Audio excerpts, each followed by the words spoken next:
네, 안녕하세요. 동포세계 김용필입니다. 지난 6월 9일이죠. 대구에서 발생한 이 변호사 사무실 방화 사건. 여러분들은 TV 방송을 통해서 많이 들으셨고, 어느 정도 대략으로는 아시리라 생각합니다. 그래서 이 사건을 보니까요, 사건 용의자가 53세의 천모 씨입니다. 이 사람도 이 방화를 일으키고 함께 이 사망을 했죠. 네, 물론 한국인이고요. 내용을 보니까 2013년도경 이 대구 수성구에 이 주상복합단지가 이렇게 신축이 되는데, 아마 거기에 이렇게 투자를 한 6억 8천여만 원 가까이 이렇게 했다고 합니다. 그런데 결국은 이 투자한 돈을 회수가 안 되니까요, 결국은 시행사를 상대로 이렇게 법적 소송을 이렇게 해 왔다는 것이죠. 그래서 한 6년간 이렇게 법적 소송을 쭉 해왔는데, 계속해서 이 패소를 하자, 여기에 이제 앙심을 붙고, 그 시행사의 변론을 맡았던 이 변호사 사무실에 가서, 결국은 이렇게 극단적인 선택을 하게 된 것 같습니다. 이 매일경제신문이요, 제2 대구 사건 언제든지 또 일어날 수 있다는 거죠. 그래서 보복 공포에 휩싸인 변호사들 이렇게 하면서 보도가 나왔습니다. 그래서 이 대한변호사협회가 특별위원회를 구성해서 이 대책 마련에 나섰다, 이런 얘기가 있고요. 특별대책위원회는 크게 이제 두 가지를 하고자 하는 것 같습니다. 일단은 이 방화 사건으로 희생된 이 유가족들 지원 방안을 좀 논의하는 방안이고, 그리고 이번에 이 변호사 결국 이 테러 사건으로 이렇게 자체 또 이렇게 규정을 했습니다. 그러니까 보복성 테러 사건이라는 거죠. 근데 이런 테러 사건을 이 변호사들이 많이 당하고 있다는 것입니다. 그래서 이거를 더 이상 묵과할 수가 없고, 이 대책 마련이 시급하다, 이런 것입니다. 그래서 그 대책 마련을 또 만들기 위해서, 그래서 이거와 관련된 이 토론회도 갖고 그렇게 하겠다, 이런 부분인데요. 이 매일경제신문 뉴스를 보니까 이 한 법조계 이 관계자 말이 이런 말이 나옵니다. 그가 이 지속적으로 발생해온 변호사 테러 사건을 막을 수 있는 방안을 살펴보겠다, 이렇게 얘기했는데 지속적으로 나왔다고 합니다. 그러면서 이 실제 테러로 이어지지는 않더라도 연산타를 하겠다는 등 위협을 당하는 일이 많다.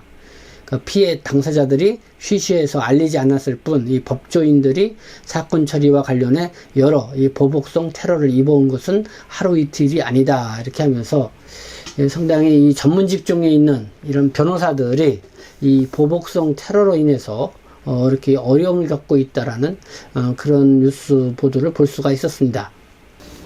그리고 또 하나의 뉴스는 지금 관심을 갖고 제가 말씀을 드리고 싶은 게, 이 대구지방변호사 이석화 회장이라고 합니다. 이번 사건 희생자들의 장례위원장을 또 맡은 분이라고 하는데, 한 CBS 라디오 인터뷰 방송에서 이번 사건과 관련돼서 또 이 사법가 이 판결에 대한 불신풍조에서 이렇게 이런 사건이 발생했다는 또 이런 원인 분석도 있어서 관심을 끌고 있습니다.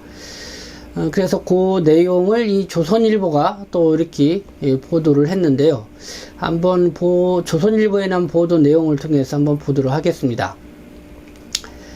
네, 대구 방화범은 왜 이 투자금 갈등 다사자니 변호사를 찾아갔나 하면서 이렇게 기사를 썼는데요. 판결에 불만이 있어서 앙심을 품더라도 원인을 제공한 당사자가 아닌 이 법률 대리인 변호사를 찾아간 이유에 대해서 이번 사건 희생자의 장례의정을 맡은 대구지방법원 변호사 이석화 의장이 사법가 판결에 대한 불신풍조에서 원인을 찾았다, 이렇게 보도를 했습니다. 이 뉴스를 보니까요, 이 CBS 라디오 김연재의 뉴스쇼와의 인터뷰에서 그렇게 얘기를 한 겁니다. 그러면서 이 천모 씨, 이 사건 용의자죠, 이 사망을 했는데, 이 천 씨가 이 재판에서 연이어 패소를 해서 이 재판 상대방이 아닌 그 법률 대리인 변호사를 찾아간 이유, 네, 이 문제는 가해자 이 개인의 정신적인 문제로 치부하고 넘어갈 것이 아니라고 생각한다, 그러면서요, 그다음 우리 사회가 사법에 대한 불신, 판결에 대한 불신풍조가 팽배해 있었다. 그 원인은 결국 전문 직종에 대한 권위를 부정해온 우리 사회의 폐해라고 봐야 한다. 그러면서 이 변호사들이 재판을 마치고 나오면서 욕설을 듣거나 협박을 당하는 것 일상에서 늘 듣고 있는 이야기다. 이렇게 이야기를 하고 있습니다. 그러면서 이 사건 자체는 누가 뭐라고 해도 이 법치주의를 부정하는 사법 테러이다. 이렇게 규정을 했습니다. 그렇지만 이 전문 직종에 대한 이 불신풍조를 해결하지 않는다면은 우리는 항상 위험에 노출된 잠재적인 표적이 될 것이다. 그래서 우리는 좀 변호사, 이 전문 직종에 종사하는 이 변호사를 얘기를 한 그런 말이 되겠습니다. 이번 사건, 네, 지금 한국 사회에 상당히 충격을 주고 있다 이렇게 생각이 듭니다. 그러면서요, 이 전문 직종에 대한 이 불신풍조가 이 원인이라고 한 이 대구지방 변호사협회 이 이석하 회장의 말. 이 말을 들으니까요, 이 중국 동포 입장에서도 한번 생각을 해볼 필요가 있지 않을까 생각이 들었습니다. 이 동포들, 네, 한국에 오기 전에 이 비자를 얻는 것부터 또 체류하는 데 있어서 정말 이 전문 직종에 있는 사람들한테 나름대로 이 적지 않은 비용을 들이고 있다 이렇게 생각이 듭니다. 그런 사람들이 일종의 뭐 브로커에게 돈을 줄 수도 있죠. 그러니까 실제적으로는 전문가가 아닌데 일종의 전문가 인차한 이 사기꾼 이런 브로커들한테 고액의 돈을 주고 결국은 뭐 문제 해결도 안 되고 또 그렇게 해서 비자를 받고 한국에 왔지만은 말과는 다르게 그래서 한국에서 이 고생하시는 이 동포분들도 이 상황들을 과거에 이렇게 접했던 그런 경우가 있습니다. 그래서 한때는 이 돈만 주면은 안 되는 일도 다 된다는 식의 어떤 그런 풍조가 동포 사회에 또 만연했던 그런 시기도 있었습니다. 하물며 이제 저한테까지도 돈을 얼마든지 줄 테니까 이 문제를 꼭 해결해 달라, 비자를 꼭 받게 좀 해달라, 뭐 이렇게 부탁해 오시는 분도 적지 않게 있었습니다. 그러나 뭐 현실적으로 봤을 때는 불가능한 일인데 그래서 뭐 제가 이렇게 못해줄 경우가 있었는데요. 그런데 놀라운 것은 어딘가에게 그 이상의 돈을 주고 뭐 비자를 받고 들어왔다라는 사람들도 있고 그리고 또 어쨌든 이 문제를 해결받았다 이렇게 얘기하는 사람들도 있습니다. 근데 나중에 알게 보면은 그게 문제 해결된 게 아니라 그러니까 뭐 뭐랄까요, 임기응변식이라고 그럴까요? 눈 감고 앙호하는 식으로 이 편법을 써서 그렇게 해결을 했는데 결국은 그 근본적인 문제를 해결을 받지 못한 거죠. 그러다 보니까 나중에 그게 더 어려운 상황으로 몰고 가는 그런 사례들도 있습니다. 그래서 이 전문가라고 자처해서 이렇게 다가오는 사람들에 대해서 각별히 동포사회가 좀 더 이렇게 좀 무조건 믿지만 말고 한번 좀 더 검증돼 볼 필요가 있고 그런 필요가 있지 않나 이렇게 생각이 듭니다. 네, 뭐 그런 상황들이 있고요. 그래서 이번에 이 천모 씨가 왜 이 당사자가 아닌 이 상대방의 변론을 맡고 있는 이 변호사를 찾아가서 이렇게 원풀이를 했을까?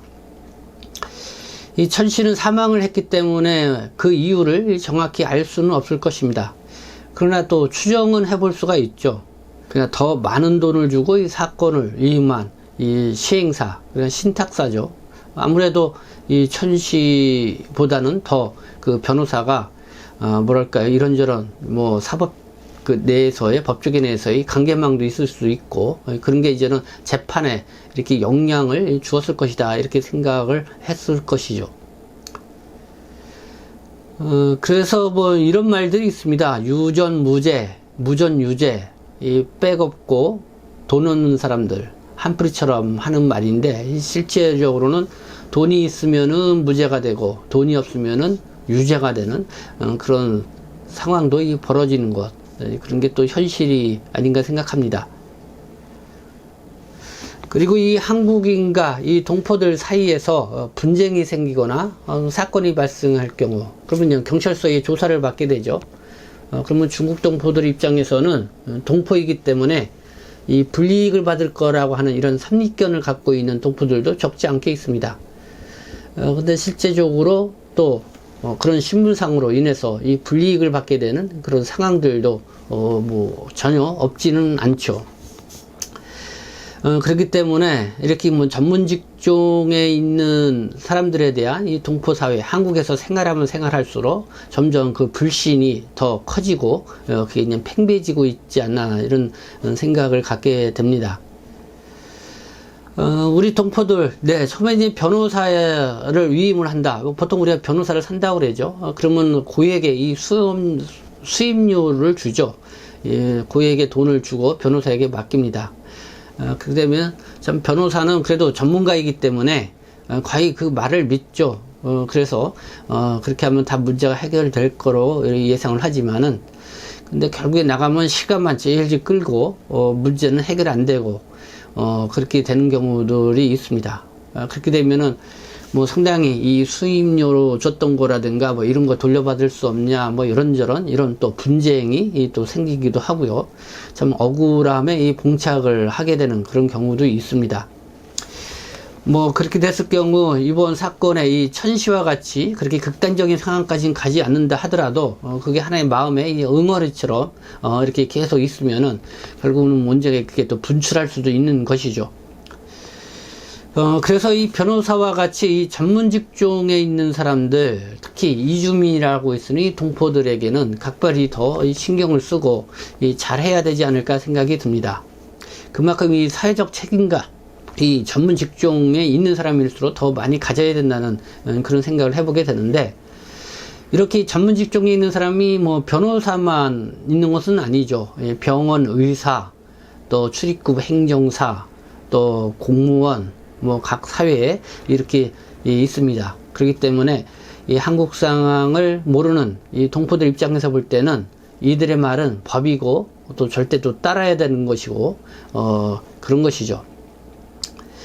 그래서 이런 전문 직종에 있는 사람들에 대한 이 불신, 이렇게 불신이 팽배하는 거, 이건 당사자뿐만 아니라 이 한국 사회의 이 불안을 조장하는 이 암적인 존재와 같은 것이다.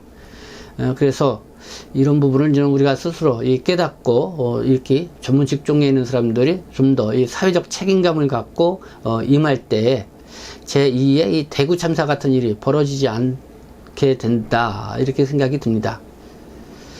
이 대한변호사협회가요, 이번 사건을 계기로 이 보복성, 이 변호사 테러 방지를 하기 위한 특별위원회를 구성한다, 이렇게 발표를 했죠. 그러나 이거를 단지 변호사 입장에서만 생각할 것이 아니라 이 사건을 위임한 사람들, 뭐 일반 서민들 입장에서도 생각을 해보고, 이 패소했을 경우에 오는 여러 가지 뭐 좌절감, 실망감, 그 다음에 억울함, 이것들을 어떻게 해소해 줄 것인가, 이런 거에 대한 관심도 가질 필요가 있다고 생각합니다. 그리고 무엇보다도 최대한 유전무죄, 무전유죄, 돈이 있으면은 무죄가 되고 돈이 없으면은 유죄가 된다고 하는 이런 잘못된 관념, 이런 것이 더 이상 통용되지 않도록 이 사법체계의 신뢰 회복이 무엇보다도 필요하지 않나, 이렇게 생각이 듭니다. 네, 이번 이 대구 참사 사건 뭐 이거 한번 좀 둘러봤고요. 뭐 중국 동포들 입장에서 한번 더 생각을 해봤습니다. 네, 지금까지 시청해 주셔서 감사합니다. 저는 동포세계신문 대표 표직장 김영필이었습니다.